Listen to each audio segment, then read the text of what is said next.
Hello, friends. Alright, so I'm going to keep this really short just to keep you guys on the hook. So, I talk about a lot of religious stuff, and if you're interested, give my channel a visit. And there's a lot of things that you may or may not agree with me, and I just like to have a good conversation. Now, that being said, what are we going to be talking today? So, I think it's already obvious from the title of the video, but still, is Buddhism built on selfishness? What do I mean? All right. So just like take a look at all the main religions, right? So there's Christianity, there's Catholicism, Roman Catholicism, whatever the fuck it is. You worship Jesus, that's one, that's your corner, all right? And then you have the Muslims, whatever it is. If your God is Allah and you call him Allah, then you go there. You have the Jews, all right? And then you have from the eastern side, you have the uh, uh, what you call it, Taoism, yeah, them. And then you have the Buddhists, then you have the Hindus, you have what else, can't remember the names. So there are several religions, but if you take the big three, all right, the main three religions that comes to your mind, it's always Catholic or Christian, then Muslim or Islamic, and then Buddhism. All right. So in all these three languages, well, rather two of these religions. All right. Uh, they talk about community. They talk about how it is through the act of togetherness you would achieve something. All right. So Jesus didn't go out and do what he did alone, right? He had 12 disciples. Now you can argue that the 12 disciples were instrumental in building the church aspect of the religion rather than the actual religion itself, but still, right, Jesus didn't do it alone, right? He had help, he had people around him. Now even when it comes to Prophet Muhammad, all right, he didn't do stuff alone. He had a whole community, whole society that was behind him, that was dependent on him, on his wisdom, whether you like it or not. All right. But when it comes to Buddhism, okay, now there's a difference between requiring and sort of going out in search of disciples and disciples gathering around you. Those are two different things. All right. So one thing that I'm most familiar is with Jesus Christ. So when the time came, he went out in search of disciples. He wanted 12 and he got 12. And in the case of Muhammad as well, right, there were certain people that he was going after, that he actually wanted to represent him, to be in his side. All right, be it for political reasons, be it for just for the sake of having them, all right, whatever it is, he wanted them. And throughout the stories in the Bible as well as in the Quran, there are so many instances where the prophets went out in search of companions. Okay, so the the the whole duty aspect falls on all of these people and not just one person, one singular person. But when it comes to Buddhism, all right, I need to do a deep dive on other religions and then other Eastern religions. All right, it's a little bit fuzzy at the moment, but what I can attest to is Buddhism. All right, in Buddhism, Lord Buddha, or else the teacher, the prophet in that case, okay, he did not go out in search of disciples.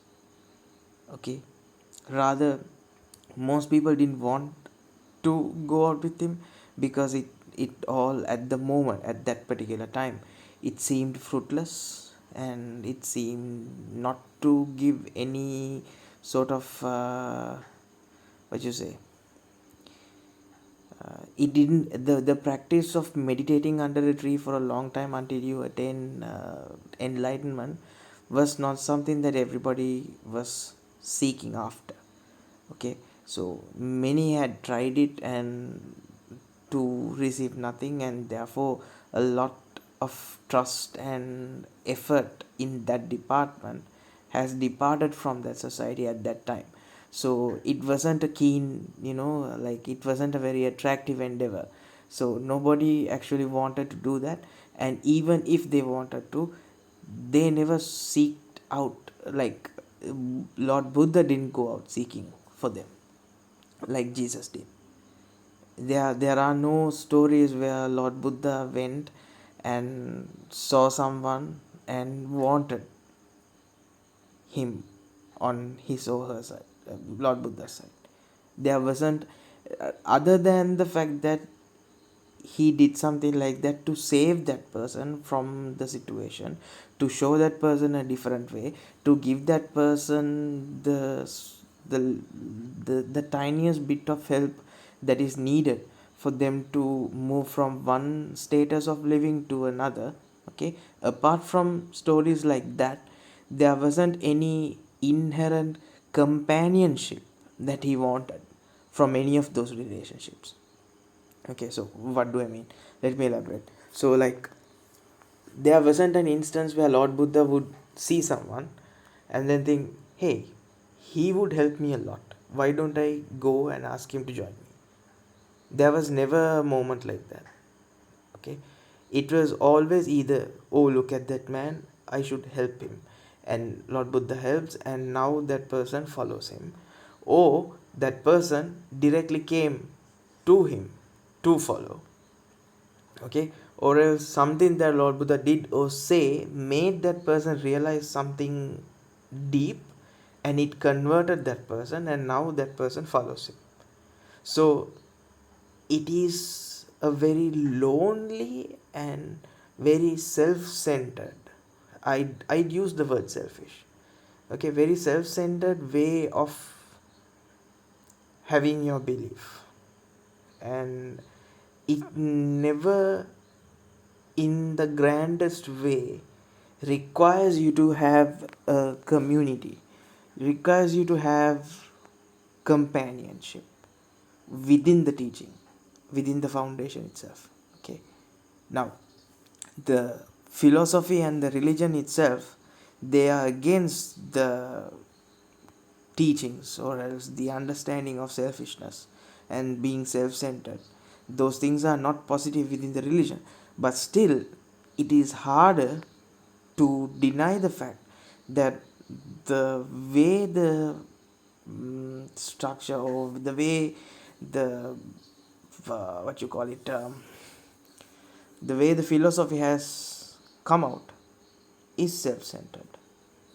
Okay, you like attaining, or like going to heaven, the mm, highest possible outcome that you can expect in any of the other religions is not the main target or main goal of any Buddhist.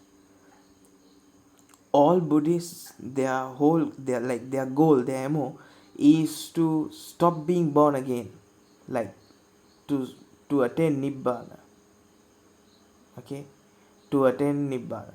Now, in order to attain nibbana, you have to stop and remove all attachments from this physical realm.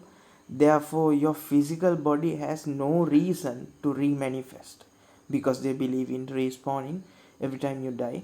So you have to complete the mission and complete the story in such a way that there's no reason for you to come back. Like, you have to 100% the game.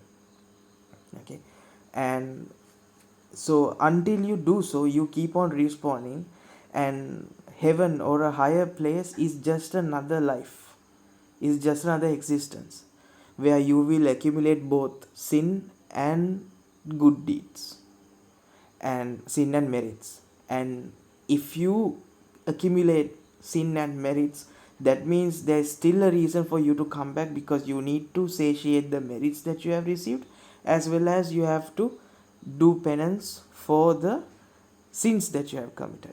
So therefore, until your bank balance is zero, there's always a reason for you to come back. Okay, so you keep on coming and coming and coming, and this is reincarnation. This is the concept of reincarnation. And they believe that true freedom, or true death, true peace, is when there's no reason for you to be born again, and you cease this never ending cycle of being born and dying and born and dying, and therefore you move to a higher place that is beyond suffering, because existence is suffering, therefore non-existence is peace. Okay, so in order to do like the story itself, or else the philosophy itself says that there's only one person who can do that out of billions and billions of people who are born again, die, born again, die, and born again and die. Okay, so imagine like it's like, you know, you have seen these old lottery videos. Okay, lottery, you know, lottery selection videos.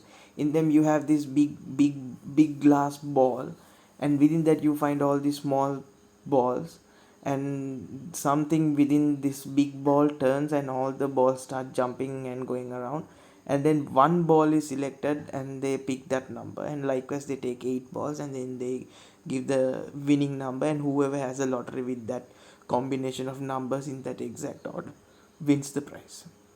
Okay, so just imagine like that, for one age there's only one ball, and so you never know how many ages are required for all the souls to attain nibbana. So in essence only one per age, and you never, like, you don't know how long that is, and that is very rare to happen, like very very rare to happen, only once per age. So it is very self-centric, and only one person can get it. Like there's a saying in our culture, like called Taniyan Budu Enawa. Okay, this is in my language, which is Sinhala. So Taniyan Budu Enawa, what does that mean? That means you are attaining enlightenment alone. Like you say that in the instance, let's say there is a, okay, so take two siblings, okay, the eldest and the youngest. So mom gives the eldest 100 rupees and says, go to the market and buy something for yourself and your brother. Okay, so this bugger goes out, gets about 5 bubble gums, and comes back and only gives 2 to the younger brother, and he keeps eating 3. And when the mother comes and asks, why are you doing this, that selfish act, as a metaphor, the mother would say, why are you trying to be enlightened alone? Like why are you trying to do like why are you trying to um why are you trying to experience something good alone? Why don't you share it with the others? Because attaining enlightenment is something that you cannot like share with others. You have to do it alone. You get enlightened first, then you can save everybody else. That's the idea, that's the concept. But when it comes to all these Western religion, it's about communion, it's about like getting to a better place with everyone. Okay, now there are reasons within the culture and within the teaching itself as to why it is so, as to why it is like that, but that's a different story. But this is just one of my observations regarding this particular uh, belief. Right now, before you guys, you know, go on bashing, okay, he's not talking about Buddhism much, he's only talking about all these other religions. No, there are stuff that I do not like about Buddhism. There are stuff that irritates me about Buddhism. But even with those things, they are not as petty or as stupid like it is in these other religions. So there is a pass given. But still, alright, I am 100% unbiased. I am 100% in the middle, and I expect you can give me the same dignity and look at my videos and listen to my videos that way. And if you do so, you will realize where I'm coming from. If you agree, let me know. If you don't agree, let me know. Just put a comment down below, and we'll have a conversation like that. So even here, like in Google, where as soon as I search, is Buddhism built on selfishness? No, Buddhism is not built on selfishness. In fact, it actively teaches against selfishness and emphasizes compassion and understanding. Yes, all these things are true, but you cannot deny the fact that the what you say, the example set by the way the philosophy is structured, and the religion is structured, and the rules and regulations, and the stuff within it is framed, it is hard to say otherwise. Right? So that's been that. I thought it would be a short video, but instead it went for 15 minutes. Fuck. Okay, so then it's not a short video. You see, that's the problem, right? You feel how genuine these videos are. Like, even if I come with a plan, it fucks up midway, just like my life. So have a nice day. Bye.